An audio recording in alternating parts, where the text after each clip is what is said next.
What's going on, everyone? Chris from Pickdawgz.com here with the Wraparound. We're going to be breaking down the NHL action going down on Tuesday, April 1st, 2025.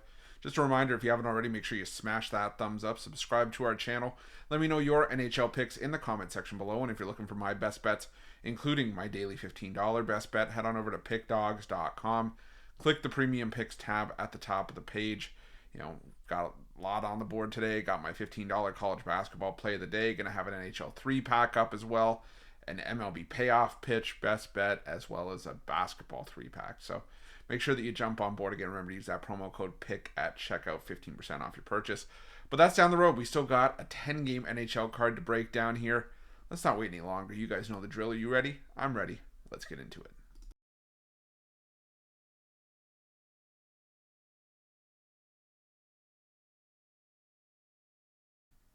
Our first matchup comes to us from the Nationwide Arena, where the Columbus Blue Jackets take on the Nashville Predators.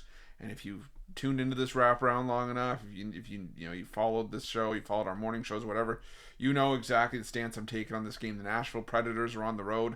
No bueno. The Nashville Predators this season have lost you more money on $100 bets than any other team in the NHL up to this point in the year. And they've also lost you more money, more than anyone else in the NHL, just overall this season as well. The Blue Jackets continue to be a strong team at home, a team that I'm all right back in a spot like this. So give me the Columbus Blue Jackets to win this one in regulation inside of 60 minutes.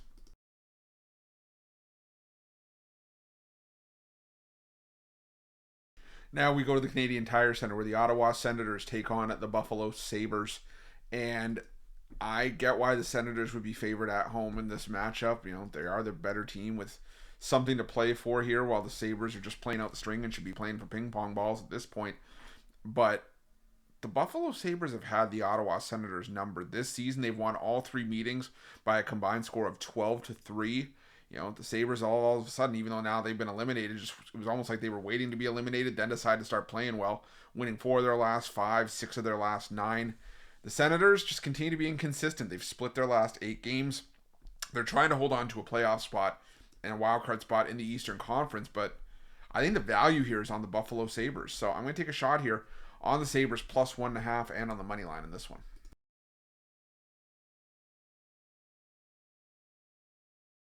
Now we're going to the TD Garden, where the Boston Bruins take on the Washington Capitals.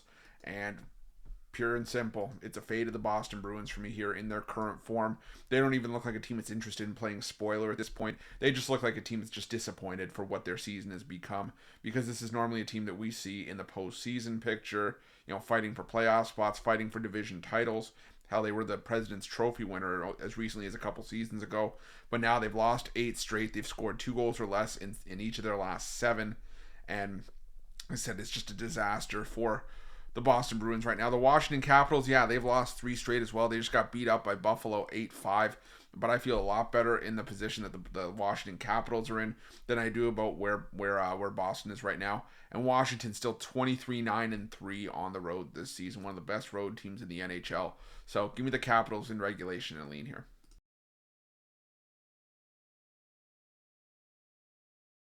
Now we head to the Bell Center, where the Montreal Canadiens take on the Florida Panthers, and another spot where I can understand why you'd look at Florida on the road here as the team with, the division title in their sights and trying to lock up home ice for the first round of the playoffs. But the Montreal Canadiens are in a dogfight as well. They need some victories of their own to try to get into the playoff spots, into in the Eastern Conference, try to get to that second wild card spot. They're in a dogfight right now with the Rangers. I think the Islanders are in that mix. The Blue Jackets are in that mix as well. And thankfully for the Canadiens, they do have 2 games in hand on the Rangers, who are currently occupying that second wild card spot. And they need to be able to take advantage of spots where they may have, some edge behind them. I mean, they've been a solid team at home. They've had the upper hand on the Panthers in a lot of the recent meetings this season. I mean, the Montreal Canadiens, if you look at the head-to-head between these two, have won all 3 meetings by a combined score of 11-3. Montreal has just had Florida's number. It is a quick revenge spot, a quick turnaround spot, considering these two teams just played a couple of nights ago. But I'm going to take a shot here again on the Canadiens plus the 1.5 and on the money line as well.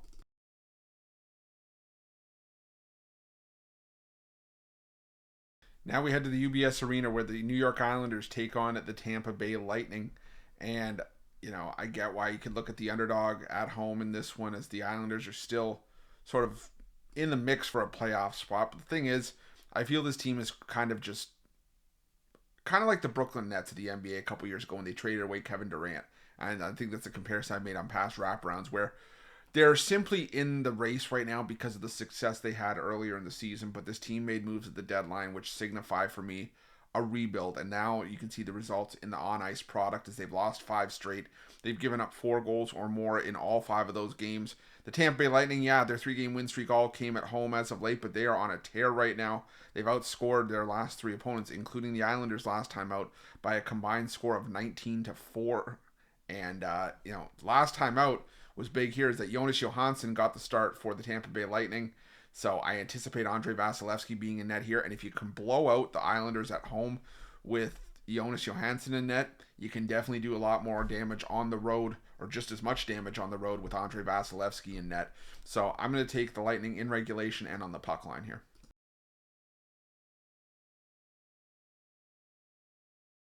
Now we head to the Enterprise Center, where the St. Louis Blues take on the Detroit Red Wings. And for me, the Detroit Red Wings are just a team that looks like they're running out of gas.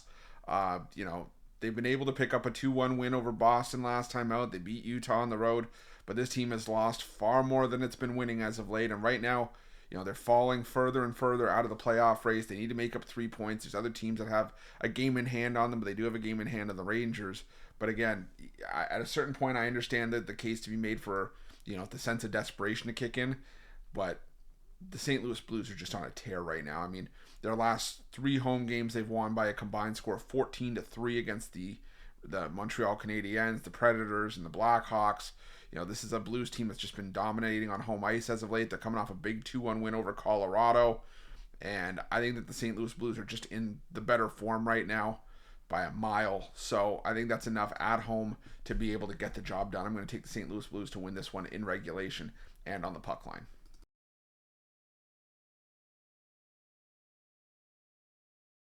Now we head to the Delta Center for this match between the Utah Hockey Club and the Calgary Flames.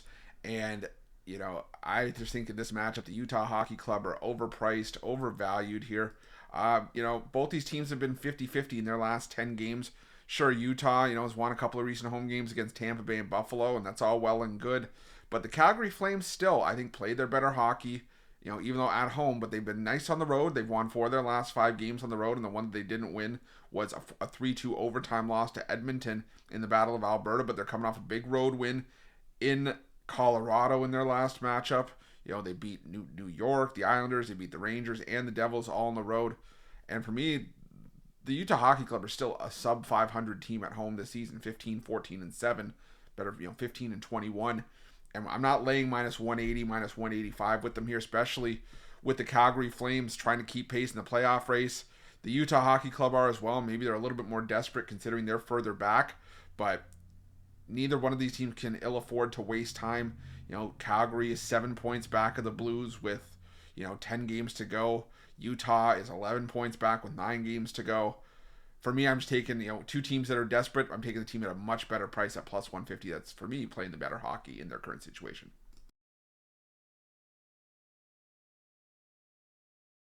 Now we head to the Honda Center for this matchup between the Anaheim Ducks and the San Jose Sharks. And, the Anaheim Ducks aren't mathematically eliminated, but I'm almost ready. I'm pretty much ready to stick a fork in this team. They need to make up 15 points, and they need a lot of teams to lose out to have any hope of making the playoffs. And quite frankly, I don't see it happening. As nice as the story is, the Anaheim Ducks were to sort of climb back into prominence in the Western Conference this season. Fact of the matter is, they're on the outside looking in. But the problem for San Jose is that they are the worst team in the NHL. They've just been giving up goals left and right, and it just looks like they look like a team that's waved the white flag on the season and are not even interested in playing spoiler at this point. San Jose on the road this season is 8-21-7. It's basically 8-28 on the road this season. Anaheim's won the last 4 meetings head-to-head between these two teams, including the last 3 all by multiple goals. I got to roll with the Anaheim Ducks to win this one in regulation on the puck line. The Sharks are just a bit of a disaster right now. Their last 2 games, they've been outscored 14-2 in their last 2 games. So give me the Ducks in regulation and on the puck line here.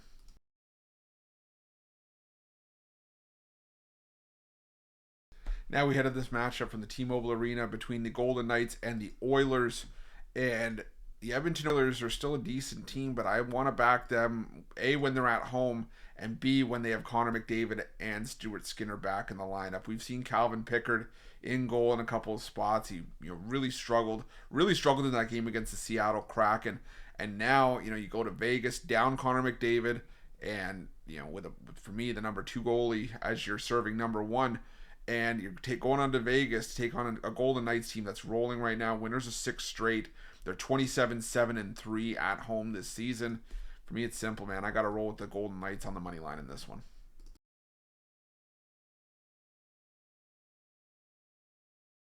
Our final game on Tuesday's card takes us to the Crypto.com arena, where the Los Angeles Kings take on the Winnipeg Jets in what could potentially be a Western Conference final preview, just with how strong the Kings have been at home and the Jets, just how strong they've been overall this season. But that being said, the Kings have won both meetings this season, including a win in Winnipeg, which is not an easy thing to do. And the Kings have only lost 8 times this season at home, including only 4 times in regulation. The Winnipeg Jets, yeah, they've won 3 straight, but they, still have had some inconsistencies. They traded wins and losses, just last week. They lost to the Vancouver Canucks on the road. They needed overtime to beat Edmonton and Seattle in their recent road trip. For me, the Kings have just been so much better at home that, like I said, it's just hard to go against them right now. So, for me, it's a lean towards the Kings on the money line just because of how strong they've been on home ice this year. That's it. That's all the NHL action for Tuesday, April 1st, 2025. If you like this content, make sure you smash that thumbs up. Subscribe to our channel. Again, let me know your NHL picks in the comment section below. And if you're looking for my best bets, including my daily $15 best bet, head to pickdawgz.com. Click the Premium Picks tab at the top of the page. Remember to use the promo code PICK at checkout for 15% off your purchase. Thanks so much for watching. We'll see you guys.